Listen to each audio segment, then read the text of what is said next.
आत्ताचं चित्र जर आपण बघायला गेलो तर मराठी शाळा खूप कमी राहिल्या आहेत. 15,000 शाळा आता गव्हर्नमेंट बंद करणार आहेत. ज्या शाळांची पटसंख्या 20च्या खाली असेल ती शाळा आता बंद करणार. अशा पद्धतीचं डिसिजन जर गव्हर्नमेंटला घ्यावं लागतंय तर त्याचे कुठेतरी एक जबाबदार स्वतः शाळाही आहे प्लस पालकही आहेत. जर इतक्या मोठ्या प्रमाणात या शाळा बंद पडायला लागल्या तर महाराष्ट्राच्या समोर 100%पैकी 60% विद्यार्थी हे अशिक्षित आपल्या समोर येतील आणि ते महाराष्ट्राचं भविष्य असतील. जर महाराष्ट्राच्या भविष्यामध्ये 60% विद्यार्थी जर का अशिक्षित किंवा कमी शिकलेले आले तर त्याचा काय इम्पॅक्ट होऊ शकतो. मराठी शाळांची संख्या आता कमी होत चालली आहे. पालकांचा प्रेफरन्स शक्यतो आजकाल असा असतो की इंग्लिश मिडियमच्या शाळेमध्ये घालूया. असं का बरं घडतंय. मराठी शाळांनी जो अपग्रेडेशन करायला पाहिजे होतं ते अपग्रेडेशन झालं नाही त्या पद्धतीने. आणि ते जर अपग्रेडेशन आत्ता नाही झालं तर ते पुढेही होणार नाही कधीच. आणि दिस इज द राईट टाइम. शाळा ही कुठली वाईट नाही आहे किंवा कुठली शाळा काही वेगळं शिकवते किंवा चुकीचं शिकवते असं मी बिलकुल म्हणणार नाही. मराठी शाळांमध्ये प्लस काय आहे ते मला सांगायचं. शाळांच्या व्यतिरिक्त मराठी शाळा शिक्षणासोबत संस्कार देतात आणि या संस्कारासोबत तुम्हाला व्यवहार ज्ञानही देतात. हेच संस्कार फार महत्त्वाचे आहेत कारण की हेच भविष्य घडवू शकतात आणि हे देशही घडवू शकतात. गव्हर्नमेंटला आता साथ पाहिजे मराठी शाळांची, मराठी शाळेला साथ पाहिजे विद्यार्थ्यांची आणि विद्यार्थ्यांनाही साथ पाहिजे कुठेतरी शाळेने केलेल्या आव्हानाची. आणि तो आव्हान जोपर्यंत होणार नाही तोपर्यंत कुणीही जागृत होणार नाही. आणि या जागृत करायसाठीच आपली सेवा संस्था काम करते आहे. आणि या संस्थेचं आता हे एक इनिशिएटिव्ह आणि एक मेन स्ट्रीमचं काम झालेलं आहे की मराठी शाळा आता जागृतही झाल्या पाहिजे, मराठी शाळा त्या कॉम्पिटिशनला आल्याही पाहिजे, मराठी शाळेंनी तो दर्जाही मिळवला पाहिजे, त्या दर्जेनुसार तसे विद्यार्थी घडवले पाहिजे आणि आपला भारत देशही घडवला पाहिजे. आणि भारत देश घडवण्यासाठी ह्या शाळांचं जे योगदान असेल त्याचं आपण कधीही मोल चुकवू शकणार नाही.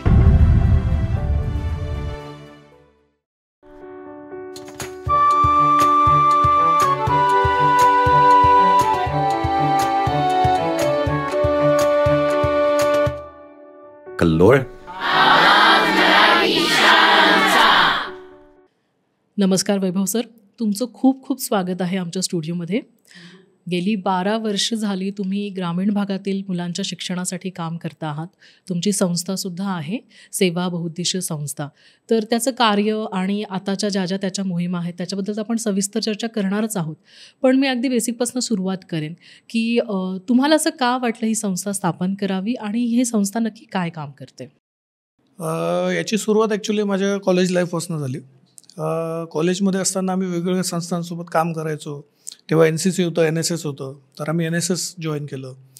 तिथून तो एक प्रकार समजला की आपण सोशल कुठेतरी काम केलं पाहिजे, कुठेतरी ती एक भावना आपल्या मनात असली पाहिजे.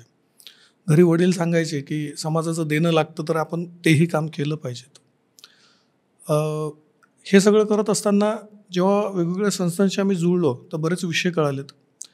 मग 2012पर्यंत येता येता मला हे लक्षात आलं की ठीक आहे आपली पण एखादी संस्था असली पाहिजे आणि त्या संस्थेने वेगवेगळे हे कामं केले पाहिजेत. आपण सगळे जे मित्र लोक आहोत, मित्रमैत्रिणी, आम्ही जे काही फ्रेंड्स होतो तर या सगळ्यांना सोबत घेऊन कुठेतरी आपण काम केलं पाहिजेत. तर याच्यासाठी आम्ही सुरुवात केली. सेवा बहुउद्देशीय संस्थेची इथून सुरुवात झाली. ही सुरुवात करत असताना एक प्रश्न नक्कीच मनामध्ये होता की एवढ्या सगळ्या संस्था काम करत आहेत, एवढे सगळे लोक काम करत आहेत, तर अजून एका संस्थेची गरज आहे का या समाजाला किंवा या महाराष्ट्राला. सो ठीक आहे की जेव्हा आम्ही सगळा विचार केला तेव्हा असं वाटलं की हो आहे कुठेतरी समाजामध्ये तो एक ऋण जागृत राहिला पाहिजे, कुठेतरी ती एक भावना जागृत राहिली पाहिजे आणि पुढे पण जी गोष्ट आपण सुरुवात केली ती चांगल्या पद्धतीने ग्रो झाली पाहिजे. याच्यासाठी ही संस्था स्थापन केली आणि आता त्याचं काम आपण पुढे करतोय. तुम्ही जसं आत्ता म्हणालात की घरात तुम्हाला नेहमी वडील तुमचे सांगायचे की समाजाचं आपण काहीतरी देणं लागतो. तर यावरनं मला थोडासा अंदाज आला की याचा अर्थ तुमची फॅमिली पहिल्यापासूनच ह्यामध्ये कार्य करते आहे, म्हणजे तुमचे वडील झाले किंवा अजून काही. तर मग हे बाळकडू तुम्हाला लहानपणापासूनच मिळालं, त्याबद्दल थोडंसं आम्हाला तुमचं हो ॲक्च्युली तसं आहे. कारण की माझे आजोबा जे आहेत ते शिक्षण क्षेत्रामध्ये होते आणि चिखली जिल्हा बुलढाणा इथली शिवाजी शिक्षण संस्थेची जी शाळा आहे ती त्यांच्या हस्ते उभारण्यात आली. त्यांनी जवळपास वर्षभराचा पगार स्वतः देऊन ती शाळा बांधकाम करून घेतली आणि त्यावेळेसचं ते खूप मोठं कार्य होतं. कारण की तो काळ जो मी तुम्हाला सांगतोय तो 70sचा काळ आहे ऑलमोस्ट. आणि 70sच्या काळामध्ये 10 महिन्याचा किंवा 1 वर्षाचा पगार देणं it's not a joke. So त्या सगळ्या गोष्टी होत्या. आणि माझे आजोबा 1974ला वारलेत. माझा जन्म 1989चा आहे. पण वडिलांनी आम्हाला त्या गोष्टी सतत सांगत गेलेत, की आपले म्हणजे माझे आजोबा काय करायचे, त्यांचं सोशल काय सगळं विषय होता आणि कशा पद्धतीने ते समाजामध्ये काम करायचे, कसे त्यांनी शिकवलेले विद्यार्थी आज वेगवेगळ्या स्तरावरती आहेत.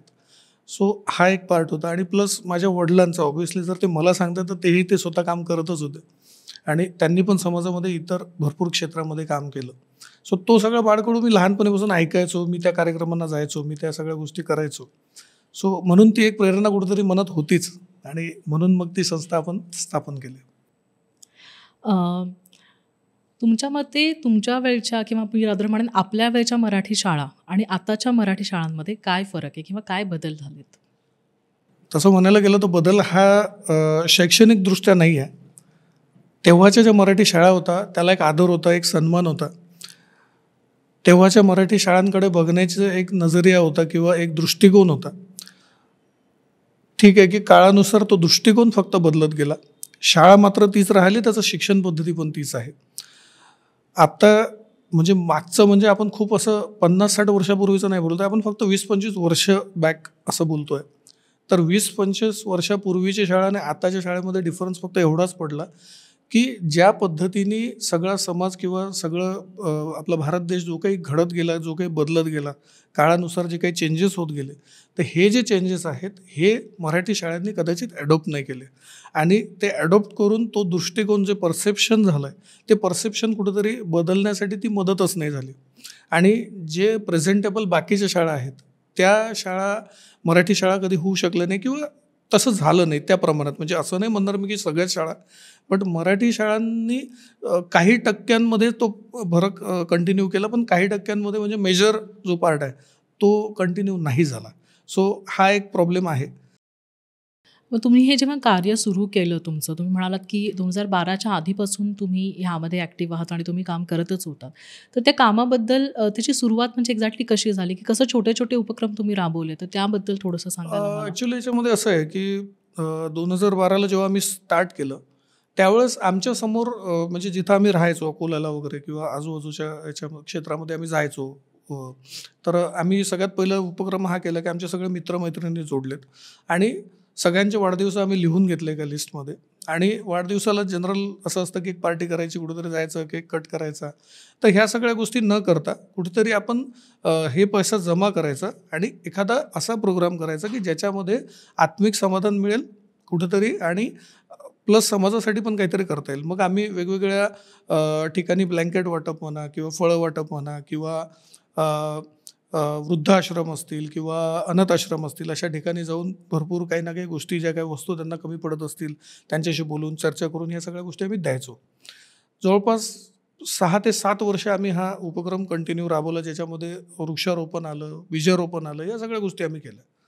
बट कालांतराने एक गोष्ट मला लक्षात सातत्यानं यायची की ज्या ठिकाणी आपण हे सगळं काम करतोय, माझ्यासारख्या 10 संस्था इथे अजून काम करत आहेत आणि जिथे ही मदत पोचते आहे तिथे ती कदाचित डबल टिपल झाली आहे. की जिथे मी समजा जर एका ठिकाणी मी एखादं ब्लँकेट देसेल तर ऑलरेडी 4 ब्लँकेट ऑलरेडीच आहेत तिथे. मग असं झालं की एकाच ठिकाणी जर सगळी मदत पोचते आहे तर कुठेतरी चुकतंय. मग माझी दिशा मला असं लक्षात आलं की आपण थोडं थांबून आपण काहीतरी रिविचार त्याच्यावरती करायला पाहिजे. आणि तो विचार जेव्हा आम्ही केला तर आम्ही सर्वे केला की कसं करायचं, काय चेंज करायचं आपल्या स्ट्रॅटेजीमध्ये किंवा ओव्हरऑल. आणि हे सगळं करत असताना मग आम्ही आमच्या जिल्ह्याला लागूनच अमरावती जिल्हा आहे, तिथे मेळघाट आहे. आणि जेव्हा आम्ही मेळघाटामध्ये शिरलो तेव्हा आम्हाला लक्षात आलं की ज्या ठिकाणी आजही खेड्यांपाड्यांवरती तुम्हाला जसं भारत खूप डेव्हलप झाला आहे पण इलेक्ट्रिसिटी तिथे नाही पोचवू शकलो आपण, अशा पद्धत. आता ठीक आहे त्याचे टेक्निकल रिझन्स आहेत, मला कोणाला ब्लेम नाही करायचं आहे, बट नाही आहे तिथे.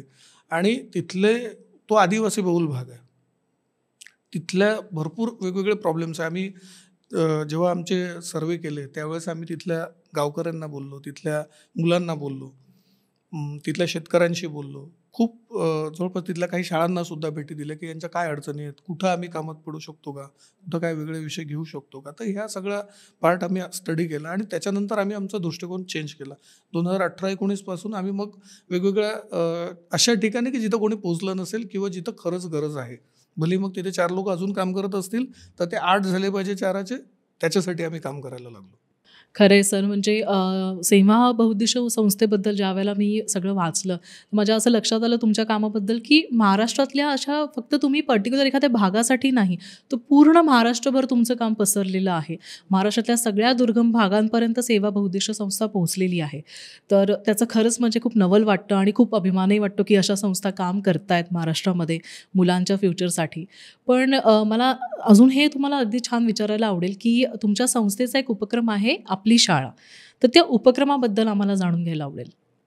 बेसिकली त्या उपक्रमाची जी सुरुवात आहे ती मेळघाटापासूनच झाली आहे.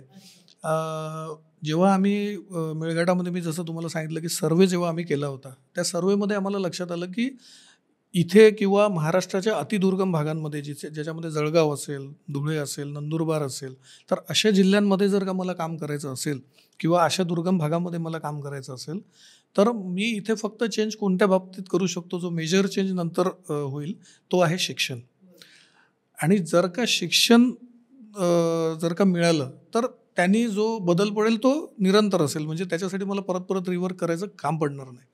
सो जेव्हा शिक्षण हा विषय आम्ही हातात घेतला, वेगवेगळ्या शाळांना आम्ही भेटी दिल्या, वेगवेगळ्या विद्यार्थ्यांशी जेव्हा आम्ही बोललो, तर त्यांचे एक्झॅक्ट प्रॉब्लेम आम्हाला कळायला लागले की या खेड्यापाड्यांच्या किंवा पाड्यांवरच्या ज्या शाळा आहेत, तर या शाळांनाचा प्रॉब्लेम हा आहे की यांचं जे इन्फ्रास्ट्रक्चर असेल किंवा यांना जो काही म्हणजे मुलगा जेव्हा शाळेमध्ये येतो, तर शाळेमध्ये आल्याच्या नंतर त्यांना लागणारं पेन, पेन्सिल, पेटी, पुस्तक, त्याचा ड्रेस, त्याचं सगळ्या गोष्टी, तर ह्याही गोष्टी पुरवल्या जाऊ नाही शकत, कारण की त्यांची तशी हालाकीची परिस्थिती आहे.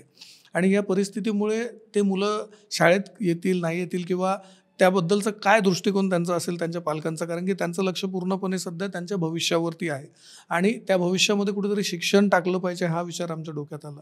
तर आम्ही त्या पालकांशीही बोललो की तुम्ही पाठवा शाळेमध्ये मुलांना, आम्ही त्यांचे ॲडमिशन करून देतो. ॲडमिशन करून दिल्याच्या नंतर आता मुलाला काहीतरी इंटरेस्ट पाहिजे, म्हणून त्याला सांगितलं की तू शाळेत येशील तर तुला ड्रेस मिळेल, तुला पेन पेन्सिल मिळेल, तुला नवीन वही मिळेल. आणि ह्या सगळ्या गोष्टी मिळून त्याला जो काही आनंद मिळतो, कारण की त्याच्यासारखे 4 पोरं तिथे येतात, मुली येत आहेत आणि त्या मुलींना तो एक आनंद आहे की मला ड्रेस मिळाला, मला छान पुस्तक पेटी, त्याच्यानंतर माझं दप्तर आहे, मी रोज शाळेत जाते आहे, मला कोणतरी विचारणार आहे.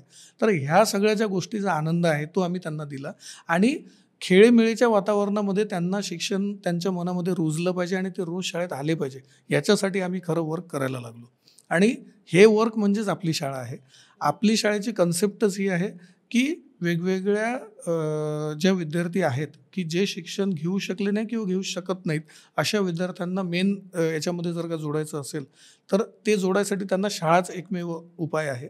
आणि त्याच्या संदर्भात आम्ही हे आपली शाळा अभियान चालवतोय, ज्याच्यामध्ये आम्ही विद्यार्थ्यांना खूप साऱ्या गोष्टी देतोय आणि त्यांच्याकडून तो अभ्यास आणि तो स्टडी, म्हणजे इव्हन आम्ही शिक्षकांना सुद्धा सांगितलं की हे जे मुलं येत आहेत, नुसतं आम्ही देऊन जाणार नाही, तर ह्या मुलांचा प्रोग्रेसही आम्हाला दिसला पाहिजे, त्याच्यासाठीही आम्ही वारंवार त्यांच्याशी कनेक्ट राहतो. त्यांना आम्ही वेगवेगळे प्लॅटफॉर्मसुद्धा देतो, म्हणजे ज्याच्यामध्ये सांस्कृतिक असेल किंवा खेळाचा विषय असेल, तर ह्या विषयासाठी सुद्धा आम्ही त्यांच्यासाठी वर्क करतो. त्यांना तसा प्लॅटफॉर्म देतो की ते मुलं त्याच्यामध्ये पण निपुण झाले पाहिजे आणि त्यांचा इंटरेस्ट नुसतं शिक्षणच नाही तर ह्या गोष्टीकडे पण राहिला पाहिजे. नाही, कारण जनरली असंच होतं ना, की पालकांचा त्यांच्या म्हणजे जेवढं माझ्याही वाचनात आलं किंवा मी पण पाहिलं आहे, मी बऱ्याच दुर्गम भागामध्ये फिरले महाराष्ट्राच्या. तर त्यांचं असं असतं की रोजी रोटीवर सगळं त्यांचं आहे, म्हणजे आज यायला पाहिजे तर ते त्यांचं शाळा किंवा शिक्षणाकडे नाही, आजच्या रात्रीच्या जेवणाचा त्यांना फरक पडला आहे. पण सर मला तुम्हाला हे पण एक विचारायला आवडेल, की तुमचं तर काम एवढं मोठंच आहे, पण गव्हर्नमेंटच्या पण खूप साऱ्या स्कीम्स असतात, जसं की अंगणवाडीचं झालं. पण हा पण विषय घेऊयात, की अंगणवाडीमध्ये पण असं असतं की दुपारचं जेवण त्यांना मुलांना मिळतं किंवा शाळेची पुस्तकं फ्रीमध्ये वगैरे आहेत. मग ह्या सगळ्या काय म्हणूयात आपण उपाययोजना गव्हर्नमेंट पण करतच आहे. मग ह्या तितक्या पोचतात त्या मुलांपर्यंत आणि त्याचा काही फायदा होतोय की त्याला जोड लागणारच बाकीच्या लोकांची पण? नाही, बघा, तो विषय मुलांपर्यंत पोचतोय असं म्हणणार नाही मी की पोचत नाही आहे. पण तुम्हाला माहीत असेल की शाळेमध्ये जेव्हा मुलं येतात तर त्यांना पुस्तकं दिल्या जातात, वह्या नाही. त्याच्यासोबत पेन, पेन्सिल, पाटी ह्या गोष्टी त्यांना प्रोव्हाइड गव्हर्नमेंट नाही करत. तर त्या गोष्टी कुठेतरी आम्ही एक समजतो की आम्ही ते करून दिल्या पाहिजेत किंवा आमची ते एक नैतिक जबाबदारी म्हणून आम्ही ते घेतो. त्याच्यासोबतच जसं तुम्ही अंगणवाडीचा विषय बोललेत, तर अंगणवाडीचा विषयसुद्धा महत्त्वाचा तेवढाच आहे. कारण की अंगणवाडीमध्ये जो विद्यार्थी येणार आहे, तर त्याच्यावर पहिला संस्कार तो होतो की शाळेत यायचं आहे. सो तो पण तेवढाच इम्पॉर्टंट माणूस म्हणजे जो विद्यार्थी आहे आपल्यासाठी. तर त्यांच्यासाठी पण आम्ही इनिशिएटिव्ह घेतला की ते जेव्हा शाळेत येतात तर त्यांच्याकडे डब्बा किंवा पाटी किंवा हा विषय नाही आहे किंवा गव्हर्नमेंट ही गोष्ट नाही देत. नक्कीच त्यांना खिचडी मिळते, त्यांना त्यांचं बाकीच्या सगळ्या गोष्टी त्यांना होत आहेत. तर तिथेही आम्ही ते केलं. मराठी शाळेतल्या शिक्षणाबद्दल जर आपण बोलायचं झालं तर मराठी शाळेचं शिक्षण तर आहेच आहे, नो डाऊट. मी मराठी शाळेतच शिकले. पण त्या शिक्षणाबरोबर कुठेतरी एक संस्कार आपल्यावर घडत असतात असं तुमचं नेहमी म्हणणं असतं आणि ह्यावर तुम्ही बोलता. तर त्याचं नक्की तुमचं काय म्हणणं आहे? संस्कार तर ऑब्व्हियसली घरातूनही आहेत, शाळेतूनही आपल्यावर होतात. पण मग आपल्या मराठी शाळेचं असं काय खासियत आहे असं तुम्हाला वाटतं? त्याच्यामध्ये सगळ्यात महत्त्वाचा पॉईंट ऑफ व्ह्यू मला सांगायला आवडेल की मला खूप लोक हे पण विचारतात, मराठी शाळा का? किंवा काय फरक म्हणजे काय वेगळं आहे मराठी शाळांमध्ये किंवा तुम्ही मराठी शाळांचाच विषय का घेता? माझं स्ट्रेट एक म्हणणं आहे, शाळा ही कुठली वाईट नाही आहे किंवा कुठली शाळा काही वेगळं शिकवते किंवा चुकीचं शिकवते असं मी बिलकुल म्हणणार नाही. मराठी शाळांमध्ये प्लस काय आहे ते मला सांगायचं आहे. ते प्लस आहे की शाळांच्या व्यतिरिक्त मराठी शाळा शिक्षणासोबत संस्कार देतात आणि या संस्कारासोबत तुम्हाला व्यवहार ज्ञानही देतात. आणि ज्या संस्काराबद्दल मी तुम्हाला बोलतो आहे, हेच संस्कार फार महत्त्वाचे आहेत. कारण की हेच भविष्य घडवू शकतात आणि हे देशही घडवू शकतात. तुम्ही आम्ही किंवा आता आपल्यापासून जी मागची पिढी आहे, हे आपण जो भारत देश टिकून ठेवला आहे ना आता, हा फक्त संस्कारामुळे टिकून ठेवला. हा काही फक्त मराठी शाळा म्हणून नाही. भारत देशामध्ये वेगवेगळ्या लँग्वेजेसच्या वेगवेगळ्या शाळा आहेत. आणि जेव्हा आपण मातृभाषा हा जेव्हा विषय मांडतो, कारण की आपली जडणघडण ही 1ली ते 4थी किंवा 1ली ते 8वीच होत असते. आणि या पहिल्या 8 ते 10वीपर्यंत किंवा या 8 ते 10 वर्षामध्ये आपल्यावर जे संस्कार आणि ज्या गोष्टी आपण ऐकतो, समजतो, त्याच गोष्टी आपण बाहेर अख्ख्या आयुष्यभर तुम्हाला 1ली, 2री, 3री, 4थीत किंवा जेव्हाही तुम्ही या 8-10 वर्षात शिकले असाल, ते जे संस्कार आहेत ते तुमची सवय झाली. आता तुम्ही त्याला कधीही बदलू शकणार नाही. तो जो परसेप्शन आहे तो तुमचा कधीही चेंज होऊ शकत नाही. म्हणून त्या महत्त्वाच्या आहेत. म्हणून मी सांगतो की मराठी शाळांमध्ये ती एक गोष्ट फार प्लस पॉईंटची आहे आणि म्हणून मी हेच सांगणार की मराठी शाळा इज द बेस्ट. नाही, मराठी शाळा तर बेस्ट. म्हणजे मी तेच म्हणते ना की तुमच्याही नेहमी बोलण्यात येतं की मराठी शाळेमध्ये आपण तर सगळे शिकलो. म्हणजे आपण म्हणूयात 90sची जी पिढी होती सगळी किंवा त्याच्या आधीचं, आपले सगळे मराठीतच आपण शिकलेलो आहोत. म्हणजे आपले सगळे वेगवेगळे राजकारणी झाले आणि हे सगळे आहेत. तर ह्या सगळ्यांनी कुठेतरी पुढे येऊन मराठी शाळांसाठी काहीतरी करायला पाहिजे असं तुम्हाला नाही वाटत?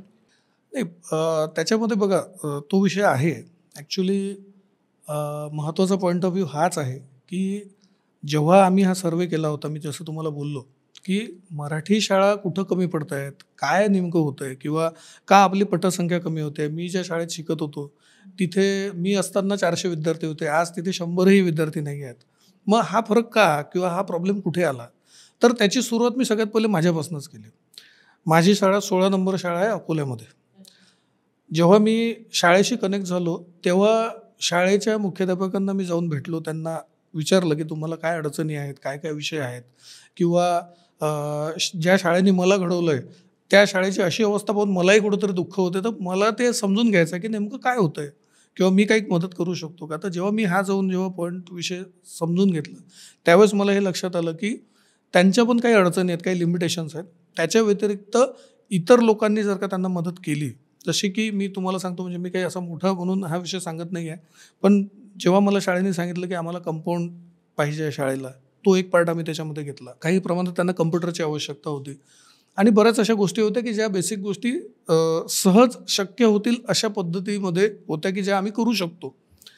जेव्हा मी हा विषय ऐकला त्यावेळेस मी माझ्या जुन्या जेवढे माझे मित्र होते, जे आम्ही एकाच शाळेत शिकलेलो आहे, मी सगळ्यांना कॉन्टॅक्ट केला.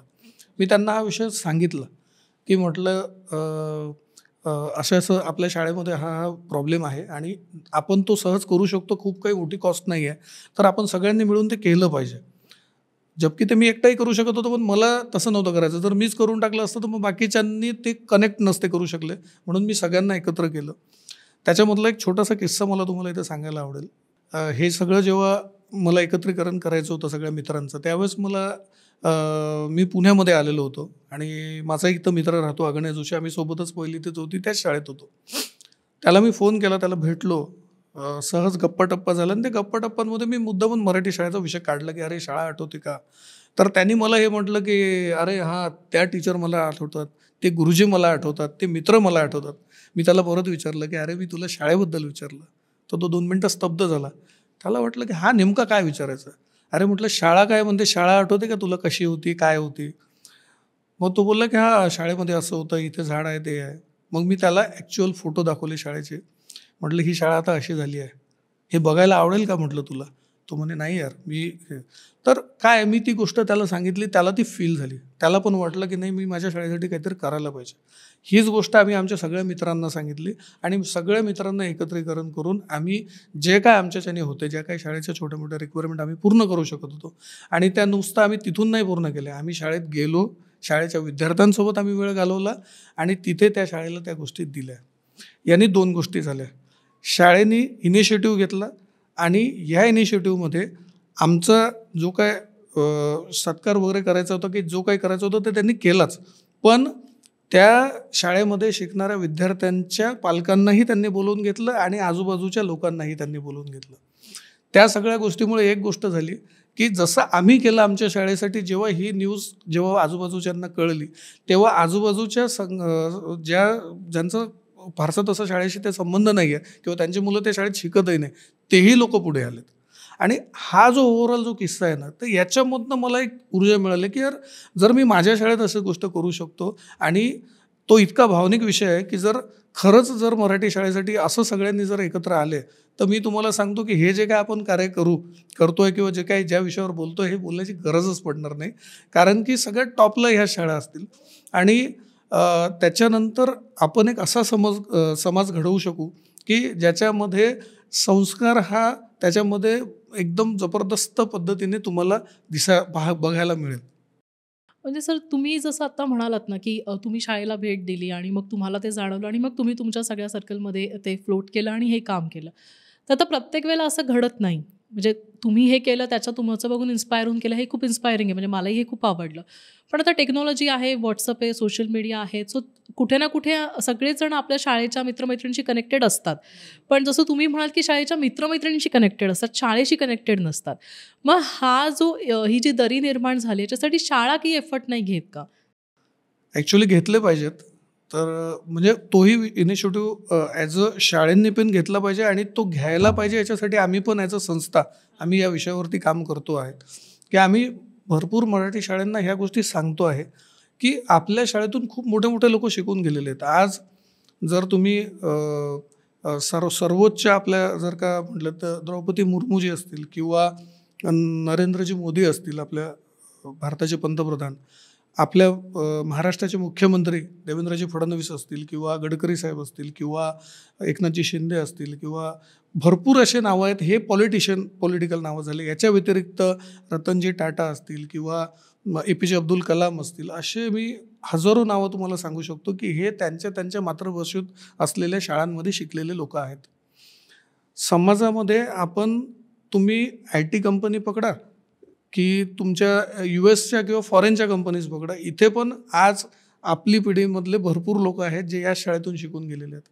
जर शाळेने एक इनिशिएटिव्ह घेतला की या लोकांना जर का भावनिक आव्हान किंवा या लोकांना एकत्र आणण्याचा एक जर का इनिशिएटिव्ह त्यांनी जर घेतला, तर मी तुम्हाला खरं सांगतो की हे सगळे लोक धावून येतील. पण तो आवाज देणं फार गरजेचं आहे. कारण की लहानपणी एक म्हण आपण ऐकायचो की बाळ जोपर्यंत रडत नाही ना, आई पण त्याला दूध देत नाही. हो. तर तो विषय आहे की मग आता आईला पण ते म्हणावं लागेल की आईने तो इनिशिएटिव्ह घेतला पाहिजे की लेकरं म्हणून आवाज द्या. तर तो जोपर्यंत आवाज कोणी देणार नाही तोपर्यंत लेकरंही धावून येणार नाही. कारण की आताचं काळ हा फार बदललेला आहे. आईकडे बघायला तेवढा कोणाला वेळ कदाचित असं नाही म्हणणार मी की नाहीच आहे, बट एवढं व्यस्तता आहे की ती गोष्ट करायसाठी आईला पण आता इनिशिएटिव्ह घेणं फार गरजेचं आहे. मुलं ग्रँटेड धरतात की आई समजून घेईल. गरज असेल तेव्हा बोलवेलच असं झालंय. पण आईनी बोलवलंच नाही तर कसे जातील? शाळांनी पण हा इनिशिएटिव्ह घ्यायला पाहिजे. घ्यायलाच पाहिजे. कारण पूर्वी मला आठवतं ना, की काही ना काहीतरी असायचे, वर्धापन दिनाला वगैरे बोलवलं जायचं. पण आता गेली कित्येक वर्ष झाले, म्हणजे मलाही आठवतं माझ्या शाळेने कधी असं कॉन्टॅक्ट करायचा प्रयत्न केला किंवा बोलवलं. मलाच असं नाही म्हणत आहे, खूप सारे लोकं मोठ्या-मोठ्या पदांवर कामं करतायत. त्यांच्यापैकी कोणाला बोलवलं किंवा रियुनियन टाईप केलं. कॉलेजचं होतं. बरेच रियुनियनचे ग्रुप वगैरे आहेत. पण शाळेचं झालं असं फार रेअरली होतं. तर ते कुठेतरी करायला पाहिजे खरंच. येस, त्याच्यासाठी आम्ही नक्कीच 100% वर्क करतोच आहोत. आणि अशा शाळा पण आहेत भरपूर की जे खरंच इनिशिएटिव्ह घेऊन काम करतायत. म्हणजे मी तर आनंदाने सांगेल की माझ्या शाळेने तो इनिशिएटिव्ह घेतला. आणि जेव्हा हा विषय झाला त्याच्यानंतर खूप साऱ्या शाळांनी पण हा इनिशिएटिव्ह घेतला आणि त्या शाळांना त्या गोष्टीचा खूप फायदा पण मिळाला. आणि त्या शाळांचा आता स्तर खरं सांगायचं म्हणजे वाढायला लागला. म्हणजे मी माझ्या शाळेचं आताच तुम्हाला म्हटलं की 100पेक्षा पण पटसंख्या कमी होती. हे इनिशिएटिव्ह झाल्याच्या नंतर ती पटसंख्या आता वाढायला लागली आहे. आणि आत्ता तिथल्या ज्या मुख्याध्यापिका आहेत मीना देशमुख मॅडम, त्या मला सातत्याने ती गोष्ट सांगतात की फार चांगला इनिशिएटिव्ह आहे आणि आम्ही तो पुढच्या म्हणजे जे येणारे मुख्याध्यापक असतील मी त्यांनाही सांगेल आणि हा विषय कंटिन्यू राहील एवढी मी तुला नक्की सांगेल. तर मला त्या गोष्टीचा फार आनंद आहे आज. नाही, खरं आहे, सिरियसली. सर, मराठी शाळांची संख्या आता कमी होत चालली आहे. पालकांचा प्रेफरन्स शक्यतो आजकाल असा असतो की इंग्लिश मिडियमच्या शाळेमध्ये घालूयात, मग अजूनच त्याच्यात कॉन्व्हेंट आणि काय काय तसं चाललं आहे. तर तुम्हाला काय वाटतं की म्हणजे असं का बरं घडतं आहे, की का बरं पालक प्रेफर नाही करत मराठी शाळांमध्ये मुलांना घालायला? मी तुम्हाला पहिल्याही प्रश्नामध्ये त्या प्रश्नाचं उत्तर तुम्हाला दिलं होतं की मराठी शाळांनी जो अपग्रेडेशन करायला पाहिजे होतं ते अपग्रेडेशन झालं नाही त्या पद्धतीने. तो ती अपग्रेडेशन करण्याची आता त्यांना खूप गरज आहे. आणि ते जर अपग्रेडेशन आत्ता नाही झालं तर ते पुढेही होणार नाही कधीच. आणि this is the right time की आत्ता सगळ्यांना हा इनिशिएटिव्ह किंवा हा जो काही अपग्रेडेशन आहे हा कशा पद्धतीने केला पाहिजे. तर त्याचं मी उत्तम उदाहरण तुम्हाला सांगेल की वाबळेवाडी पॅटर्नमध्ये तिथे वारे सर आहेत. आणि वारे सरांनी जे काम करून दाखवलं तर मी म्हणेल की तो पॅटर्न आपण महाराष्ट्रभर गाजवायला पाहिजे आणि तो महाराष्ट्रभर चालला पाहिजे किंवा चालवला पाहिजे. त्याचं पॅटर्नमध्ये एकच गोष्ट मेन आहे की वारे सरांनी ज्यावेळेस शाळा जॉईन केली होती त्यांची वाबळेवाडीची, त्यावेळेस तिथली पटसंख्या 30 होती फक्त. आणि within the span of 7 years 7 वर्षामध्ये त्या शाळेची पटसंख्या ही 700+ गेली. तर हा खूप मोठा अचिव्हमेंट आहे मराठी शाळांच्या या विषयातला. त्याच्यानंतर ॲज पर गव्हर्नमेंट नॉर्म्स किंवा गव्हर्नमेंट रूल त्यांची नेहमीच की बाबा शाळांमधून शिक्षकांच्या बदल्या होतात किंवा ह्या होतात. ते दुसऱ्या शाळेत गेलेत. तिथे जेव्हा त्या शाळेत त्यांनी बघितलं तर तिथे पटसंख्या होती 7 म्हणजे 7 फक्त. आणि 1 ते 1.5 वर्षामध्ये तिथे पण त्यांनी त्यांची जादू चालवली आणि 125चा आकडा प्लस तिथे आता पटसंख्या आहे. जी शाळा एका वर्षात बंद पडणार होती त्या शाळेलाही त्यांनी पुनर्जीवित केलं. तर असे उदाहरणं पण आपल्याकडे आहेत. सो माझं म्हणायचं तात्पर्य हे आहे की या पद्धतीने जर का आपण काम केलं आणि जर शिक्षकांनी इनिशिएटिव्ह घेतला शाळेसाठी, त्यांनी पण वेगवेगळ्या स्तरावर खूप साऱ्या लोकांशी बोलून स्वतः एफर्ट घेऊन ह्या सगळ्या गोष्टी केल्यात. असं नाही की एफर्ट घेऊ शकत नाहीत. ते घेऊन जर केलं तर त्याचा रिझल्ट येईल. कारण की आता सगळीकडे कॉम्पिटिशन चालली आहे आणि ह्या कॉम्पिटिशनमध्ये कुठेतरी मराठी शाळांचा आवाज हरवला नाही पाहिजे हे महत्त्वाचं आहे. आणि हा आवाज हरवला नाही पाहिजे याच्यासाठी जेवढं आपल्याला वाटतं तेवढं शाळेलाही वाटणं गरजेचं आहे. आणि या निमित्तानं मी आव्हानही करेल शाळेंना की तुम्ही तो इनिशिएटिव्ह घ्या. तुम्ही फक्त हाकेचा ओ द्या, आम्ही तुम्हाला नक्कीच तुमच्यासोबत येऊ. तुम्ही हाक द्या, आम्ही ओ देऊ. मला ना ह्याच्याचवरनं तुम्हाला एक मेळघाटचा किस्सा तुमच्याकडनं ऐकायला आवडेल, की मेळघाटमधल्या कुठल्यातरी शाळेमध्ये मी असं ऐकून आहे की मुलांना फॉरेन लँग्वेज पण शिकवली जाते. तर ते नक्की काय आहे? म्हणजे काय आहे तो किस्सा? त्याचा किस्सा तर म्हणजे खूप राज्यभर गाजला आणि खूप सुंदर पद्धतीने ती गोष्ट घडली. म्हणजे देवानीच कदाचित ती घडवून आणली असेल असं म्हणायला हरकत नाही. तर बऱ्याचशा मेळघाटातल्या किंवा इतरही शाळांमध्ये ती गोष्ट होते. आपल्याला मराठीसोबत हिंदीसोबत इंग्लिश आणि इंग्लिशसोबत काही फॉरेनच्या लँग्वेजसुद्धा शिकवल्या जातात. आणि त्या शाळेमध्ये जॅपनीज लँग्वेज शिकवल्या जायची. जॅपनीज लँग्वेज पुरं बोलतायत. आता शेवटी मुलगा जेव्हा शाळेतून शिकून येतो तर घरी पण बोलतो, त्या घरच्यांना ते ऐकवतो, गावात ऐकवतो.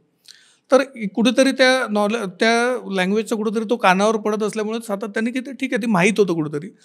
सो काय झालं की मेळघाटामध्ये फिरायला आलेला होता एक जॅपनीज माणूस, जो कुठेतरी वाट चुकला म्हणून तो कोणाला तरी ॲड्रेस विचारायला गेला असेल. त्याला काही कळालं नाही, पण त्या समोरच्या माणसाला कळालं की ही भाषा मी कुठेतरी ऐकलेली. तर त्यांनी काय केलं की त्या शाळेला कॉन्टॅक्ट केला, तिथल्या विद्यार्थ्याला बोलवलं आणि त्या विद्यार्थ्याला त्याच्याशी बोलणं करून दिलं की बाबा, मग तेच कळालं की ती वाट हरवला तो, मग वगैरे हे सगळा प्रकार झाला. त्या जॅपनीज माणसांनी सांगितलं की बाबा, या अशा भागामध्ये मी आलो आणि इथे माझ्यासोबत माझ्याच लँग्वेजमध्ये बोलणारा माणूस आहे. त्याला त्या गोष्टीचं फार कुतूहल होतं आणि आश्चर्य होतं की यार कसं काय. मग त्यांनी सांगितलं की मला ही शाळा भेट द्यायची. मग त्यांनी ती शाळा भेट दिली किंवा भेटायला गेला तो. तिथे त्यांनी सगळं वातावरण बघितलं आणि तो खुश झाला की चला, असं पण काहीतरी होतं या एवढ्या मोठ्या भारतामध्ये, कुठेतरी आपल्याही देशाची भाषा शिकवल्या जाते आहे. आणि खरं सांगायचं म्हणजे त्या शिक्षकांचे मी खरंच मनापासून धन्यवाद देईल की जेव्हा आपण असं म्हणतो की कोणी जेव्हा अतिथी आपल्याकडे येतो तर त्याचा संगोपन झालं पाहिजे, त्याचा सन्मान झाला पाहिजे. आणि तो कुठेतरी या विद्यार्थ्याकडून त्या लँग्वेजच्या माध्यमातून असू दे की तो झाला, या गोष्टीचं मला फार समाधान होतं. आणि त्या शिक्षकांनाही समाधान होतं की बरं झालं मी ही लँग्वेज निवडली आणि हा माणूस आला इकडे, तर असं काही सगळं झालं. तर हा तो ओव्हरऑल किस्सा आहे ज्याच्यामध्ये ते गावही खूप खुश झालं त्या दिवशी. कदाचित गावाच्या लोकांना हे वाटत असेल की कशाला शिकवतात ही लँग्वेज, काही गरज नाही आहे. बट त्या दिवशी सगळ्यांना कळलं की प्रत्येक घेतलेलं नॉलेज आणि प्रत्येक शिकलेली गोष्ट ही कुठं ना कुठं कशा ना कशा पद्धतीने 100% कामात येते. सर, आत्ताचं चित्र जर आपण बघायला गेलो तर मराठी शाळा खूप कमी राहिल्या आहेत आणि ज्या पण आहेत त्यासुद्धा बऱ्याच आता कमी होताना दिसत आहेत. तर त्याचं काय कारण आहे? म्हणजे इतक्या पटपट का बरं कमी होत चालल्यात शाळा मराठी? कमी होण्याचं कारण ॲक्च्युली असं आहे की तुम्ही 1-1.5 वर्षापूर्वी एक न्यूजही ऐकली असेल की त्या न्यूजमध्ये असं होतं की 15,000 शाळा आता गव्हर्नमेंट बंद करणार आहेत. आणि त्याचं कारण गव्हर्नमेंटचं असं म्हणणं आहे की ज्या शाळांची पटसंख्या 20च्या खाली असेल ती शाळा आता बंद करणार, कारण की ते इन्फ्रास्ट्रक्चर आणि त्या सगळ्या गोष्टी गव्हर्नमेंटला कदाचित परवडत नसतील. पण माझा त्याच्यावरती स्ट्रॉंग आक्षेप म्हणा किंवा एक दुर्दैव म्हणा की अशा पद्धतीचं डिसिजन जर गव्हर्नमेंटला घ्यावं लागतंय तर त्याचे कुठेतरी एक जबाबदार स्वतः शाळाही आहे, प्लस पालकही आहेत. मराठी शाळांनी स्वतःला प्रेझेंटेबल ठेवलं नाही, त्याच्यामुळे पालक दुरावले आणि पालकांनी दुरावा ठेवला, त्याच्यामुळे आता गव्हर्नमेंटला ते डिसिजन घ्यावं लागतं आहे. बट याची ही झाली एक बाजू की ज्याच्यामध्ये आपण शाळा आणि पालकांना म्हणतो आहे. बट याची दुसरी बाजू ही पण आहे की ओव्हरऑल महाराष्ट्रामध्ये जे काही विद्यार्थी आता शिकतात, समजा 4 ते 4.5 कोटीच्या आसपास आता विद्यार्थ्यांची संख्या आहे. तर या विद्यार्थ्यांमध्ये जवळपास 75% विद्यार्थी हे पूर्णपणे तालुका लेवल, खेडे आणि पाडे याच्यावरती शिकते. याच्यामधले तालुका ठीक आहे, पण खेडे आणि पाड्यांमध्ये जेव्हा आपण जाऊ तर पाड्यांमधली लोकवस्ती हे हार्डली 200, 250, 300 एवढीच असते. आता याच्यामध्ये जो शिकणारा जो वर्ग आहे, जो विद्यार्थी आहे, तो कितीच असणार? 30-35. तर या 35, 30 किंवा 20 यामध्ये पण 1ली ते 5वी मध्ये 15 पोरं आणि 5वी ते 8वी वेगळे समजा पोरं. तर आता ती नॅचरली ती पटसंख्या कमीच असणार आहे. त्याच्यामुळे त्याच्या आधारित तुम्ही डिसिजन घेताय तर हे कुठेतरी चुकीचंच आहे. तुम्ही इमॅजिन नाही करणार, जवळपास अराऊंड 1,80,000 ते 2,00,000 विद्यार्थी या म्हणजे ही जी शाळा 15,000 मी बोलतोय ह्याच्यामध्ये एवढे सगळे विद्यार्थी येत आहेत. त्याच्यासोबत 25,000 शिक्षक येत आहेत की जर या शाळा आणि जर का हे सगळं बंद झालं तर हे विद्यार्थ्यांनी जायचं कुठे आणि या शिक्षकांनी जायचं कुठे. दुसराच त्यात सगळ्यात महत्त्वाचा विषय हा आहे की आपल्याला एक अधिकार मिळालेला आहे संविधानामधनं की शिक्षणासाठी गव्हर्नमेंटची ही एक जबाबदारी आहे की 1ली ते 4थीपर्यंत 1 किलोमीटरवर आपल्याला शाळा असली पाहिजे. हा आपला एक नैतिक म्हणजे आपला एक अधिकार आहे आणि प्लस ती नैतिक जबाबदारी गव्हर्नमेंटची आहे. आणि 5वी ते 8वी किंवा 10वीपर्यंत त्याला मिनिमम 3 किलोमीटरवरती शाळा मिळावी. तर ही व्यवस्था पहिलेपासून किंवा पहिले ज्या काही समजा व्यवस्था होत्या आपल्या, तर ह्या सगळ्या गोष्टी झालेल्या आहेत. माझा फक्त प्रश्न एवढाच आहे की जर आपण काही नवीन निर्माण करू शकत नाही तर मग आहे ते आपण बंद नको करायला आणि जे आहे त्याला आपण ग्रो करायला पाहिजे. त्या शाळा बंद करण्यापेक्षा त्याच्यासाठी काहीतरी उत्तम आपण अशी काहीतरी योजना किंवा अशा काहीतरी आव्हान आपण केलं पाहिजे की ज्याच्यामुळे त्या शाळेमध्ये येणारा जो वर्ग आहे, जी पटसंख्या ती वाढेल. तर हा ओव्हरऑल सगळा एक पार्ट आहे की ज्याच्यामध्ये जर का हे सगळं झालं असतं तर तुम्ही इमॅजिन नाही करणार. ज्या 75% मी गोष्ट सांगतो ना तुम्हाला, जे 75% विद्यार्थी आपले खेड्यापाड्यांवरती शिकतायत, महाराष्ट्राच्या भविष्यामध्ये आजच्या 20 वर्षानंतर जर का हे इन्फ्रास्ट्रक्चर जर का या इन्फ्रास्ट्रक्चरला जर कुठे धक्का लागला किंवा हे जर इम्बॅलन्स झालं, जर इतक्या मोठ्या प्रमाणात या शाळा बंद पडायला लागल्या, तर महाराष्ट्राच्या समोर 100%पैकी 75% किंवा मिनिमम 60% तरी 60% विद्यार्थी हे अशिक्षित आपल्यासमोर येतील आणि ते महाराष्ट्राचं भविष्य असतील. तर तुम्ही विचार करा की जर महाराष्ट्राच्या भविष्यामध्ये 60% विद्यार्थी जर का अशिक्षित किंवा कमी शिकलेले आले तर त्याचा काय इम्पॅक्ट होऊ शकतो. आपण जो महाराष्ट्र आत्ता सगळ्यात अव्वल भारतामध्ये किंवा जगामध्येही आपण अव्वल आहोत, हा अव्वल क्रमांकाचा दर्जा याच्यासाठी आहे कारण की आपला बेस खूप क्लिअर होता आणि आपला बेस खूप स्ट्रॉंग होता. कारण की आपल्या सगळ्या गोष्टींचा बेस ही आपली शाळा होती किंवा आपलं इन्फ्रास्ट्रक्चर होतं. जर ते कुठं डिस्टर्ब झालं तर याचा इम्पॅक्ट इतका मोठा असेल की भारताला किंवा महाराष्ट्राला हे सगळं काही कव्हरअप करण्यासाठी मिनिमम 50 वर्ष जातील आणि आपल्या कमीत कमी 3 पिढ्या ह्या सगळ्या गोष्टीतून निघण्यासाठी यांच्या नाकी 9 येतील. तर हे खूप मोठं दुर्दैव असेल. माझी या विषयातून एकच विनंती आहे की असं कुठलं डिसिजन नको व्हायला.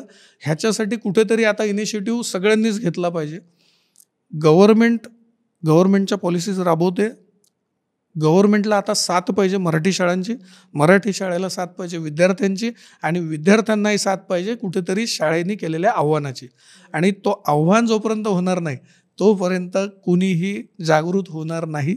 आणि या जागृत करायसाठीच आपली सेवा संस्था काम करते आहे. आणि या संस्थेचं आता हे एक इनिशिएटिव्ह आणि एक मेन स्ट्रीमचं काम झालेलं आहे की मराठी शाळा आता जागृतही झाल्या पाहिजे, मराठी शाळा त्या कॉम्पिटिशनला आल्याही पाहिजे, मराठी शाळेने तो दर्जाही मिळवला पाहिजे, त्या दर्जेनुसार तसे विद्यार्थी घडवले पाहिजे आणि आपला भारत देशही घडवला पाहिजे. आणि भारत देश घडवण्यासाठी ह्या शाळांचं जे योगदान असेल त्याचं आपण कधीही मोल चुकवू शकणार नाही. खरं आहे सर. आपण तर केव्हाच बोलतो आहोत की मराठी शाळेचं जे इन्फ्रास्ट्रक्चर आहे ते त्यांनी नीट करायला पाहिजे. म्हणजे का बरं आपण म्हणतोय की मराठी शाळांकडे प्रेफरन्स जात नाही पालकांचं, तर त्याला ही सगळी कारणं झालीत. बरोबर आहे. पण इन्फ्रास्ट्रक्चर म्हटल्यानंतर डिजिटलायझेशनचा पण कुठेतरी मुद्दा येतो आजकालच्या शाळांमध्ये. पण ग्रामीण भागामध्ये जर आपण बघायला गेलो तर डिजिटलायझेशनचं नक्की काय, म्हणजे काय लेवलचं ते झालं आहे, किंवा की जे डिजिटल स्क्रीन आहेत की खूप आपण म्हणूया इंटरॅक्टिव्ह क्लासरूम्स आणि हे सगळं जे चित्र आपल्याला शहरांमध्ये बघायला मिळतं. हे डिजिटल किंवा इन्फ्रास्ट्रक्चर खूप छान पाहिजे शाळेचं म्हटल्यानंतर खूप रंगरंगोटी झाली, मग प्ले झोन, प्ले एरिया आणि काय काय बऱ्याच पैलू त्याच्यावर आहेत. पण ग्रामीण भागांमध्ये नक्की तुम्हाला काय म्हणायचं आहे की इन्फ्रास्ट्रक्चर चांगलं पाहिजे तर त्याच्या बेसिक काय अपेक्षा आहेत लोकांच्या? बेसिक अपेक्षा ह्याच आहेत की इन्फ्रास्ट्रक्चरमध्ये मी असं म्हणेल की जेव्हा आपण शाळेत होतो त्यावेळेस आपण पट्ट्या टाकून बसायचो, तुम्हाला आठवतही असेल. आता लोकांच्या अपेक्षा आहेत की डेस्क बेंचेस असावेत. आता लोकांच्या अपेक्षा आहेत की शाळेमध्ये आल्याच्या नंतर ती प्रसन्नता वाटली पाहिजे. तो कुठेतरी त्या प्रसन्नतेच्या वातावरणामध्ये आपली मुलं शिकली पाहिजेत. तर हे वातावरण क्रिएट करायसाठी त्या इन्फ्रास्ट्रक्चरची गोष्ट आपण म्हणतो आहे. त्याच्यासोबत मग जसं तुम्ही बोललेत की आपल्याला डिजिटलायझेशन करायचं आहे, तर मग डिजिटलायझेशन म्हणजे काय? तर डिजिटल म्हणजे गव्हर्नमेंटने आपल्याला कम्प्युटर्स प्रोव्हाइड केलेत, त्याच्यानंतर इंटरनेट आपल्याला तिथे दिलं, प्रोजेक्टर्स आपल्याला दिलेत, स्क्रीन्स दिल्यात. फक्त एवढंच आहे की गव्हर्नमेंटने दिलं तर खरं, पण आता खेड्यापाड्यांवरती जर लाईनच नसेल, तर लाईन नसेल तर ते डिजिटलायझेशन होईल कसं? ते कम्प्युटर चालतील कधी? कम्प्युटर चालले तर इंटरनेट नाही, तर मग ते इंटरनेटला कनेक्टिव्हिटी होईल कशी? तर ह्या सगळ्या गोष्टी आहेत की ज्याच्यामध्ये खरंच सगळ्यांना त्याचे एफर्ट घ्यावे लागतील. ते काही असं सहज होणारी गोष्ट नाही आहे. पण याचा अर्थ हा नाही आहे की मुलांना डिजिटल करणे म्हणजे मुलांना त्या गोष्टी येतच नाहीत किंवा त्यांना समजत नाही. आजकालची पिढी फार पुढे आहे त्या बाबतीत की त्यांना डिजिटलमध्ये कुठेही असा विषय नाही आहे. आज तुम्ही तुमच्या मुलाच्या फोन हातात द्या किंवा तुम्ही खेड्यापाड्यांवरती पण मुलांकडे आता फोन सगळ्या गोष्टी आलेल्या आहेत. आणि ह्या सगळ्या गोष्टी आल्यामुळे काय झालं की डिजिटलमध्ये कम्प्युटर काय असतं किंवा बाहेरची माहिती कशी मिळवतात ह्या सगळ्या गोष्टी आता मुलांना कळत आहेत. फक्त आता एक महत्त्वाची गोष्ट त्यामध्ये टाकण्याची गरज आहे की याचा वापर करायचा कसा, किती करायचा, इंटरनेटवर नेमकं काय सर्च करायचं, काय आल्याच्या नंतर त्याच्यावरती आपल्याला जायचं नाही. तर ह्या गोष्टीचे जे संस्कार आहेत किंवा ह्या गोष्टीची जी एक नियमावली आहे ही शाळांनी इनिशिएटिव्ह घेऊन केली पाहिजे. शाळेचं डिजिटलायझेशन होतंय, ग्रेट गोष्ट, खूप चांगलीच आहे, त्याच्यात कधी चुकीचं किंवा वाईट मी म्हणणार नाही. बट याच्यावरती कंट्रोलही आता शाळेंनाच ठेवावं लागणार आहे, कारण की आपले मुलं खरंच आपलं ऐकत नाहीत.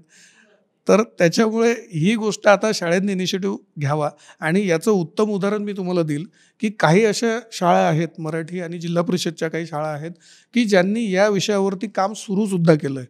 आणि त्यांच्याकडूनच मी हा विषय ऐकला होता की मुलांना त्यांनी सांगितलं की मोबाईलमध्ये कुठल्या ॲपला जायचं आहे, काय करायचं आहे, मोबाईल किती वेळ घ्यायचा आहे, टी व्ही किती वेळ बघायचा, कुठल्या कुठल्या विषयांवर चर्चा करायच्या, किंवा हे जे इंटरॅक्टिव्ह सेशन्स जे असतात की वेगवेगळ्या विषयावर त्यांना त्यांची बाजू मांडता आली पाहिजे. तर ह्या सगळ्या गोष्टी तुम्ही त्यातनं घ्या. मग त्याच्यासाठी तुम्हाला एखादी जेव्हा गोष्ट बघायची आहे की समजा एखाद्याला क्रिकेटबद्दल इन्फॉर्मेशन पाहिजे, मग त्यांनी इंटरनेटवर जावं, मग त्यांनी त्याच्या घरच्यांना सांगावं की मला मोबाईल द्या, मला ते बघायचं आहे. This is called digitalization as per me. किंवा त्या शाळांनी जे काही मी त्या शाळेत जे वातावरण बघितलं ते मला खूप आवडलं.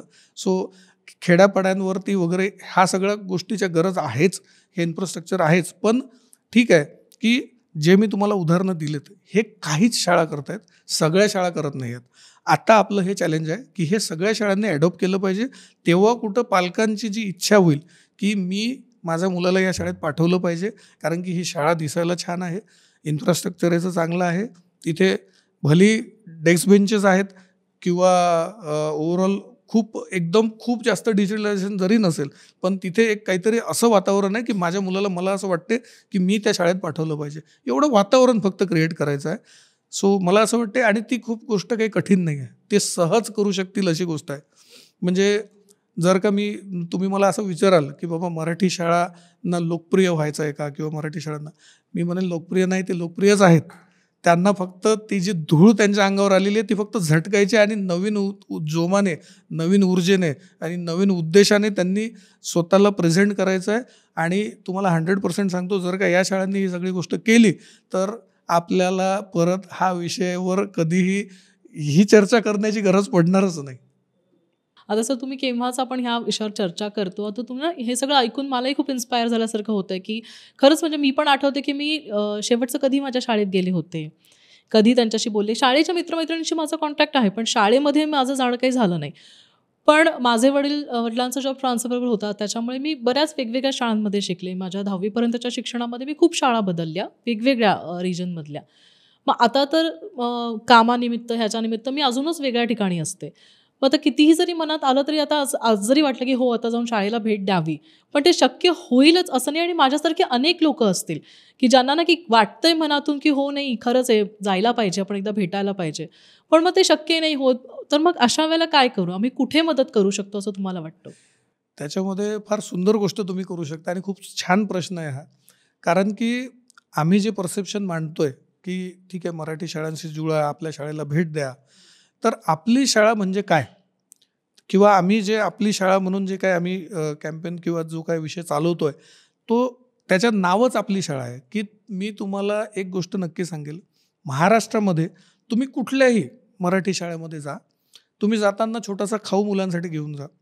तुमचं जे स्वागत होईल ना मराठी शाळेमध्ये, की कोणीतरी आलंय, कोणतरी आम्हाला भेटायला आलंय, कोणतरी खाऊ घेऊन आलंय, ती जी एक भावना आहे ती तुम्हाला फक्त मराठी शाळेमध्ये बघायला मिळेल. तुमचं स्वागत झाल्याच्या नंतर तुम्ही मुलांशी इंटरॅक्शन करू शकता, तुम्ही मुलांशी बोलू शकता, त्यांच्यासोबत खेळू शकता, त्यांना काही गोष्टी सांगूही शकता, आणि तुमच्या जुन्या आठवणीही त्यांच्यासोबत शेअर करू शकता. मी तुम्हाला 100% गॅरंटी देऊन सांगतो, तुम्ही भलेही त्या शाळेत शिकलेलं नसाल, पण जे वातावरण तुम्ही तुमच्या शाळेत घेत होते तेच वातावरण तुम्हाला त्या शाळेत मिळेल, आणि कुठलीही शाळा तुम्हाला अडवणार नाही, एवढं 100% मी तुम्हाला सांगू शकतो. कारण की ही गोष्ट फक्त मराठी शाळेतच होऊ शकते, ही दुसऱ्या तिसऱ्या कुठल्याही शाळेत होऊ शकत नाही. सो माझं आव्हान आहे सगळ्यांना की तुम्ही तुमच्या शाळेला नाही पण कुठल्या तरी मराठी शाळेला एक व्हिजिट द्या, मुलांसाठी खाऊ घेऊन जा, आणि तो आनंद घ्या. एकदा जर का तो तुम्ही आनंद घेतला, तर जो लळा तुम्हाला लागेल ना, तर तो लळा तुम्ही आयुष्यभरही विसरू शकणार नाही, आणि तो आनंद काही औरच आहे. नाही नाही, खरंच आहे. नक्कीच म्हणजे जवळची कुठली तरी मराठी शाळा बघून मी आता ह्या विकेंडला तर डेफिनेटली जाणार आहे, मुलालाही घेऊन जाणार की हे बघ हे असं असतं. सर तुम्ही तुमच्या शाळेतली अशी कुठली गोष्ट आहे जी खूप मिस करता? मस्ती. सगळ्यांसोबत जी मस्ती करायचो, कारण की आम्ही बॅकबेंचर्स होतो, तर मागे बसून जी मस्ती करायचो तो एक विषय खूप जास्त मला आठवतो किंवा आठवायला आवडतो. मग त्यांनी मार जो खाल्लेला तो मारही आठवतो आणि ती पनिशमेंटही आठवते की एक तर डेस्क बेंचवर उभं राहणे किंवा बाहेर उभं राहणे. हो, हो, हो. तर हीच आठवण जास्त आहे, कोंबडा पण ती नाही खूप बनवला छान त्यात. आठवण आहे. त्याच्यानंतर मग ज्या आमच्या टीचर होत्या आमले मॅडम, तर त्या जाताना आम्हाला मग एक टपली पण मारायची आणि एक चॉकलेट पण द्यायचे की ठीक आहे पुढं असं करू नको. तर तो एक मनात हे पण होतं. तर ती एक गोष्ट भाग जास्त आठवते. प्लस तुम्हाला आठवत असेल की आपलं शाळा सुटायची किंवा मधल्या सुट्टीमध्ये आपण शाळेच्या जेव्हा बाहेर जायचो त्यावेळेस एखादी आजीबाई किंवा एखादी गाडी राहायची की ज्याच्यावरती आपल्याला बोरकूट, त्याच्यानंतर त्यावेळेसचे जे सिजनल फळं असायचे, पेरू असेल, जांभूळ असेल, बोरं असतील, ते बोरांमध्ये प्रकार असायचे की आंबट बोरं वेगळे, ते पाण्याचे ते वाले काळे बोरं वेगळे. तर ह्या सगळ्या गोष्टी खूप जास्त मिस करतो. आणि ह्या जेव्हा मिस करतो तर जेव्हा मी आत्ता त्या गोष्टी तिथे शोधायला जातो तर त्या आत्ता तशा नाही आहेत किंवा त्या अवेलेबल मिळत नाहीत. पण ठीक आहे की आता कुठे ना कुठे त्या गोष्टी मिळाल्यात तर मी त्याचा आनंद 100% घेतो. आणि ह्या गोष्टीचा जो आनंद आहे तो वेगळाच आहे आणि त्याची एक मजाच वेगळी आहे. ती त्यावेळेस ते आठवल्याच्या नंतरही तुमच्या मनात किंवा एक जर तुम्ही कुठेतरी टेन्शनमध्येही असाल आणि जर ती सहजही तुम्हाला गोष्ट आठवली तर मन प्रसन्न होऊन जाते आणि परत आपण नवीन जोमाने कामाला लागतो. हो, खरं आहे. सर, त्यावेळचे शिक्षक आणि विद्यार्थी आणि आजचे शिक्षक आणि विद्यार्थी यामध्ये काही फरक तुम्हाला जाणवतो? आणि म्हणजे आहेच आहे फरक, जाणवायचा काय प्रश्न आहे, भरपूर फरक आहे. तर तो नक्की काय आहे आणि का आहे? बघा, मी तुम्हाला आत्ताच बोलता बोलता पूर्वी सांगितलं की आमच्या ज्या टीचर होत्या त्या जाताना टपली पण मारायच्या, त्यांनी पनिशही केलं होतं, पण ते मला चॉकलेट पण देऊन जायच्या किंवा मला त्या सांगायच्या. तर बेसिकली महत्त्वाचा विषय हा आहे की त्यावेळेसचे जे शिक्षक होते किंवा त्यावेळेस त्यांच्याबद्दल जो एक आदर होता आणि आदरयुक्त भीतीसुद्धा होती. तर शिक्षकांनी काय केलं होतं की त्यावेळेस तो खूप जास्त छान कनेक्ट करून ठेवला होता. जेवढा धाक होता तेवढं प्रेमही होतं. म्हणजे काय होतं की सरळ त्यावेळेसचं जर एका शब्दामध्ये मला जर बोलायचं असेल तर बापाची भीती आणि आईचं प्रेम हे जर का तुम्हाला बघायचं असेल एकाच ठिकाणी तर ते आपले शिक्षक होते त्यावेळेसचे. आज जर तुम्ही विचार केलात तर तो टक्का घसरला आहे मोठ्या प्रमाणात. मी असं नाही म्हणणार की नाहीच आहे, तो टक्का खूप मोठ्या प्रमाणात घसरला आहे. तो कनेक्ट कुठेतरी विद्यार्थी आणि आपल्या गुरुजींमध्ये राहिलेला नाही आहे. ते न राहायची गरज एवढीच आहे की विद्यार्थ्याला वाटतं की 1 घंटा हा कधी संपणार आहे आणि शिक्षकालाही कुठेतरी वाटते की हा 1 तास मी कसा संपवतो लवकरात लवकर. त्याच्यामुळे तो कनेक्ट कुठेतरी कमी झाला आहे. But at the same time मी तुम्हाला एक उदाहरण असंही देईल की आजही ती गोष्ट जर का तुम्हाला बघायची असेल तर ती तुम्हाला अशा बऱ्याच मराठी शाळा आहेत की जिथे हा तुम्हाला कनेक्ट बघायला मिळेल. त्याच्या खूप मोठे पेपरमध्ये न्यूजही असतील किंवा खूप साऱ्या अशा गोष्टी आहेत. तुम्हाला उदाहरण द्यायचं झालं तर एक गाव होतं जिथे एक शिक्षक होते, ते बदलीहून आले. त्यांनी 3 ते 4 वर्षे तिथे मुलांना शिकवलं, त्या गावांशी कनेक्ट केला, त्या विद्यार्थ्यांशी तेवढा कनेक्ट केला. तिथल्या सगळ्या समस्यांच्या सोबत गुरुजीचं नुसतं शिक्षणच नाही तर गावात एक वेगळी वलय किंवा वेगळं एक स्थान ते निर्माण करत असतात. तर ह्या सगळ्या गोष्टी जेव्हा झाल्यात आणि जेव्हा त्यांची बदली झाली तर तो जो कनेक्ट मी तुम्हाला सांगत होतो की बापाचा धाक आणि आईचा मार हा कनेक्ट त्यांनी तिथे हे केला. म्हणून पोरं ज्या दिवशी ते चालले होते त्या दिवशी धाय मोकळून रडले. तिथल्या ज्या महिला होत्या त्या विचार करत होत्या की माझा एक असा भाऊ, माझा एक असा शिक्षक जो माझ्या मुलाचा सर्वस्व सगळं काही घडवू शकतो असा माणूस चालला आहे. आणि गाव त्या दिवशी ज्या दुःखात होतं. तर हे तुम्हाला समजून सांगते की तो कनेक्ट अजूनही आहे, फक्त तो आपली जबाबदारी आहे की तो कनेक्ट आपण जपला पाहिजे आणि तो शिक्षकांनी आणि विद्यार्थ्यांनी ॲडॉप्टसुद्धा केला पाहिजे. जसं मी सांगितलं की जर आजही माझे किंवा तुमचे जुने शिक्षक तुम्हाला भेटले तर तो कनेक्ट आजही आपल्यासोबत तेवढा जुळलेला आहे की जर आपण त्यांना आजही भेटलो तर आपण नमस्कार करणार, त्यांना जाऊन भेटणार, त्यांची विचारणा करणार. पण आजकालचे विद्यार्थी असे आहेत की शिक्षक दिसले की पळून जातात. तर हा विषय नसला पाहिजे. तिथे फक्त धाकच आहे, तो कनेक्टच नाही आहे. सो तुमच्या प्रश्नाचं जे उत्तर आहे ते मला असं वाटतं की या सगळ्या गोष्टींना तुम्हाला मिळालं असेल. आणि हा कनेक्ट कुठंतरी आता हरवला आहे, त्याचा टक्का नक्कीच वाढेल जर आपण काही इनिशिएटिव्ह घेतला आणि शिक्षकांनी आणि शाळांनी घेतला तर. सर, तुमच्या संस्थेचं काम इतकं मोठं आहे आणि इतकी वेळ आपण ही सगळी छान चर्चा करतो आहोत, तर आमच्या सगळ्या ऑडियन्सच्या मनात नक्की आता हा एक प्रश्न असेल की आम्हाला जर या संस्थेशी जोडलं जायचं असेल आणि तुमच्याबरोबर काम करायचं असेल, तर ते एक आम्ही कशा पद्धतीने करू शकतो आणि तुम्ही सगळ्या श्रोत्यांना काय आव्हान कराल? या निमित्ताने मी एकच आव्हान करेल की आम्ही मराठी शाळा माझा अभिमान ही एक आमची संकल्पना आहे आणि या संकल्पनेच्या माध्यमातून मराठी शाळांसाठी कुठेतरी जर छोटासा इनिशिएटिव्ह उचलायचा असेल किंवा घ्यायचा असेल तो या माध्यमातून घ्यावा किंवा घेतला जावा अशी आमची एक अपेक्षा आहे किंवा एक आमचं आव्हान आहे. आणि या आव्हानामध्ये तुम्ही तुमच्या परिसरातील कुठलीही एक मराठी शाळेला व्हिजिट करा, तिथल्या मुलांना छोटासा खाऊ तुम्ही घेऊन जावा. खाऊ घेऊन घेतल्याच्या नंतर तुम्ही त्या विद्यार्थ्यांशी बोला, त्यांच्याशी कनेक्ट व्हा, त्या शिक्षकांशी कनेक्ट व्हा. तुम्हाला आपलेपण जाणवेल, तुम्हाला ती मराठी शाळा तुमची आठवेल, तुमची जुनी शाळा आठवेल. आणि ती ऊर्जा घेऊन जर हा संदेश आपल्याला जर समाजामध्ये पसरवायचा असेल तर आताची जी सगळ्यात मोठी आपल्या हातामध्ये जी ताकद आहे ती आहे आपला मोबाईल आणि त्याच्यावरचा सोशल मीडिया. तर मी हे नक्कीच म्हणेल की तुम्ही ज्या शाळेला व्हिजिट करताय त्याचे काही फोटोज, तुमचे स्वतःचे फोटोज तुम्ही हॅशटॅग करून त्या शाळेच्या सोबत तुम्ही सोशल मीडियावरती टाका. तुमचा अनुभव त्या पद्धतीने त्या सोशल मीडियावरती शेअर करा. हॅशटॅग मराठी शाळा माझा अभिमान हे त्याच्यामध्ये लिहा आणि आम्हालाही कुठेतरी त्या विषयात कनेक्ट करा. सेवा संस्था हॅशटॅग तुम्ही जर का टाकलं तर आम्हालाही ते कनेक्ट होईल. याने करून काय होईल की सोशल मीडियामध्ये जर का ही गोष्ट प्रमोट होत गेली तर कुठे ना कुठे राईट नाऊ म्हणजे हे ऐकल्याच्या नंतर राईट नाऊ तुम्ही ती गोष्ट केली याचा आनंदही तुम्हाला मिळेल. आणि सोबतच कुठे ना कुठे आपण खारीचा वाटा उचलतोय आणि आपणही मराठी शाळेसाठी काम करतोय हे तुम्ही नक्की करू शकता आणि करू शकाल एवढं मला विश्वास आहे. आणि माझ्यासोबतच्या किंवा माझ्या वयाच्या किंवा आपल्या मराठी शाळेसाठी आपल्याला एकत्र व्हायचं आहे आणि ह्या एकत्र व्हायसाठी कुठे आपल्याला सगळ्यांची एक ताकद आपल्याला बनावं लागेल. याच्यासाठी आता तुम्ही म्हणाल की तुम्ही आम्हाला तर इनिशिएटिव्ह घ्यायला लावलात, तुम्ही काय घेतला इनिशिएटिव्ह? तर मी एक असा इनिशिएटिव्ह घेतला आहे की जसं मी तुम्हाला सांगितलं की मराठी शाळांना तुम्हाला भेट द्यायची आहे, पण आता कुठेतरी मराठी शाळांचा आवाज आपल्यापर्यंत पोचण्याची सुद्धा एखादं माध्यम आपल्याला पाहिजे आहे. तर ते माध्यम म्हणजे आम्ही आता एक चॅनल किंवा असं एक माध्यम आम्ही आता आणतो आहे की ज्याचं नाव असेल कल्लोळ आवाज मराठी शाळांचा. तर या माध्यमातून आम्ही वेगवेगळ्या ज्या शाळा आहेत ज्या कुठेतरी खूप चांगलं काम करत आहेत, खूप चांगला इनिशिएटिव्ह घेऊन काम करत आहेत किंवा त्या पद्धतीने त्यांचं जे काम आहे ते समाजापर्यंत पोचलं पाहिजे आणि हा जो घसरत चाललेला टक्का ज्या काही कमी होत चाललेल्या शाळा आहेत ह्या शाळा वाढल्या पाहिजेत याच्यासाठी कुठेतरी हे आम्ही काम करणार.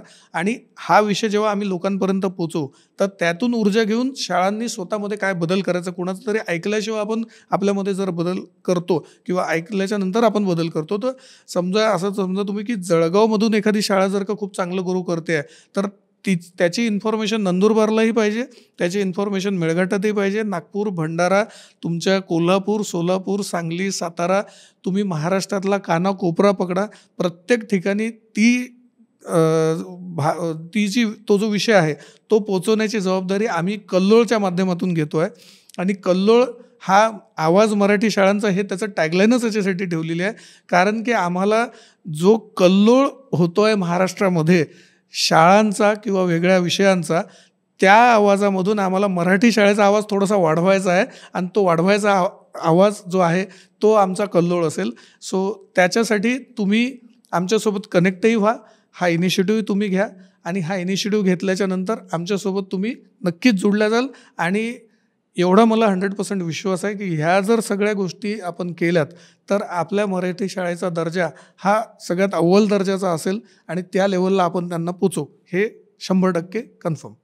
सर खूप मस्त इनिशिएटिव्ह आहे तुमचा आणि मला खात्री आहे की म्हणजे मॅक्सिमम लोक ह्यामध्ये पार्टिसिपेट करतील आणि ह्या पुढच्या शनिवार रविवारी तर पहिले मी पण जाणार आहे आणि माझ्या सगळ्या मित्रमैत्रिणींना घेऊन जाईन की चला चला आपल्या शाळेला नाही, ज्या कुठल्या शाळेला आपल्याला व्हिजिट करता येईल त्या शाळेत आपण व्हिजिट करूयात. आणि हॅशटॅग माझी शाळा माझा अभिमान, मराठी शाळा माझा अभिमान, हॅशटॅग मराठी शाळा माझा अभिमान यावर आम्ही नक्की सोशल मीडियावर टॅग करू तुम्हाला. सर खूप खूप तुमचे आभार की तुम्ही वेळात वेळ काढून आमच्या स्टुडिओमध्ये आलात आणि तुमच्या संस्थेबद्दल आम्हाला इतकी छान इन्फॉर्मेशन दिली आणि इतकी छान आपली चर्चा झाली आहे त्याबद्दल खरंच मनापासून तुमचे खूप आभार. छान वाटलं तुमच्याशी बोलून. मला वाटतं ह्यावर आपण आणखीन एक एपिसोड नक्की करू शकतो. 100%. तुम्ही बोललेत की वेळात वेळ काढून, मी वेळात वेळ नाही, मी याच्यासाठीच वेळ काढलेला आहे आयुष्यभरासाठी आता. आणि इथून पुढे माझा वेळ हा फक्त मराठी शाळांसाठीच असेल. हा इनिशिएटिव्ह मी पर्सनली घेतलेला आहे, संस्थेचा वेगळा आणि माझा पर्सनल वेगळा. नक्कीच नक्कीच sir. Thank you so much. Thank you. Calor